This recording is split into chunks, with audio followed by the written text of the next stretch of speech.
พุทธเจ้าที่ยิ่งบนต้วนขึ้นกันเกินยิ่งบนเป็นต้วนกันหนึ่งพิธีที่จะแช่เพื่อนยอดที่จะมีอะไรมองเนี่ยเพื่อตัวที่ที่ผู้ส่งแต่ที่มนุษย์อุจจาระเพื่อนเรื่องราคาที่ไกลตรอกเป็นเจ้า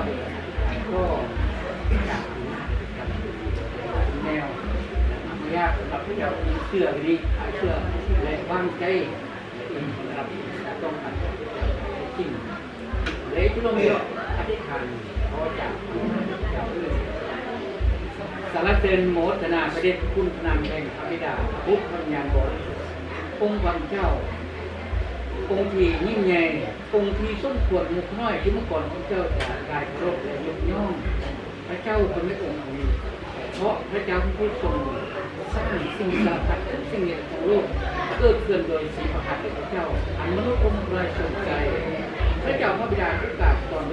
การดีเมื่อที่บอกพระเจ้ากายจะรอดทั้งตัวเด็กคนของแม่ถึงเดือนตุลาคมที่เพื่อสารเสริญยกย่องนางเสืออันบริสุทธิ์ในองค์ขวัญเจ้า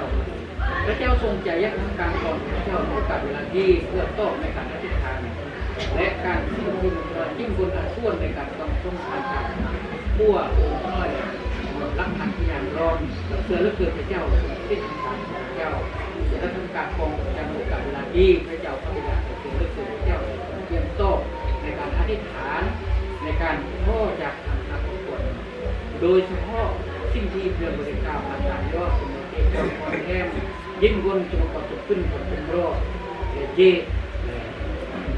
ผู้มาปัญหาผู้มาโม่ผู้คนที่ของเจ้าเราทุกส่งพ่ออำนาจจากผู้ไปเจ้าผู้มุขน้อยมุขมนุษย์มุขน้อยว่าความสามารถที่เจอเรื่องมุขน้อยจึงยักษ์ไปจอคุ้มขวัญเจ้าโดยตัวเสื้อโดยดื่มมาสัพพเจ้าจากตรงนี้จะทำการก่อนเจ้าต่อการอธิษฐานสำหรับสิ่งที่หนักกว่าเราทุกคนอย่างนี้คือก่อนผู้ผู้มือเองมาเองและผู้มาเกี่ยวกับคนยิ่งบนอันบนอาชีพอาแรงแรงไปจากการจู้การอาอันนอขึ้นหาซิงเกิลเมอร์ตอนมาบนรอมุ่งมาตัดนาที่นี้การทำการของแน่นอนพระเจ้าพระบิดาเราแต่การสอบเรียนซีกของกิจการการงานของแน่นอนทั้งหมดสำเร็จคนโดยการทรงนำในองค์พระเจ้าทรงจัดประทานแก่คนที่เชื่อและหวังใจในพระเจ้าคนในองค์นี้พระเจ้าพระบิดาเชื่อและเกิดสามพระเจ้าเป็นโดยการที่เราต้องสงฆ์ก็มองมองเรื่องเกี่ยวกับงานเรื่องผีบรรดาเราต้องสำหรับสัตว์สัตว์แก่ที่จะกลับได้คนยัดเพิ่มมันมากที่เรายัดจากประเทศที่สามพระเจ้าพระบิดาจะทรงเปลี่ยนการโดยความรุ่งโรจน์ที่มันลดละกันนะลดจากเครื่องล่างหรือยนต์ยอดอากาศหรือถึงในสิ่งที่มันก็แล้วแต่คงค่อยความสามารถอวยพรแต่เมื่อพระเจ้าพูดโดยทำปูโม่ของเทียนประธานบริวารคนเกี่ยวโดยสะดวกใจโดยสุภาพพระเจ้าพระบิดาคนนะครับพระคนจากพระเจ้าอย่างมากมายพระเจ้าพระบิดาเสือและเกินสายโกนของพระเจ้าที่แห่งอุ้ยสมุทรพระเจ้าเวลาเป็นเมื่อพระเจ้าต่อโกนของเจ้าเป็นในเวลานี้พระเจ้าพระบิดาของการเป็นรอดจากพี่น้องห้องตัวสู้และการมัดของพระเจ้าเป็นอะไรที่ถึงคนที่เมื่อเราเจอถึงการตั้งหรือพี่น้องจิ้มบนที่บนจุดรวดบนที่เสือและเกิดสมุทรพระเจ้าในที่สมบูรณ์พรผ่านจากพระโคตรผ่านจากพระคำของพระเจ้าอันตรงพระเจ้าเรื่องพระคำรูปแบบทำการก่อนพระเจ้าเพื่อการชนใส่เกิดประโยชน์ของพระเจ้าพระบิดาทุกสิ่งก่อนที่ถามก่อนแต่เวลาที่ก่อนเชื่อว่าพระเจ้าทรงสอนพระเจ้าพระบิดานี้ก่อนเรื่องรอดในเรียกงานการรับใช้งานที่เราต้องในการเวลาที่สำเร็จในการนำมันขาดแล้วคนก็เลือกเสียงเพ่ง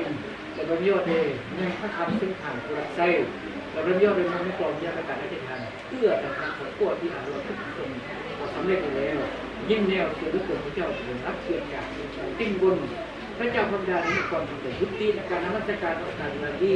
รอบๆของครัวเตรียม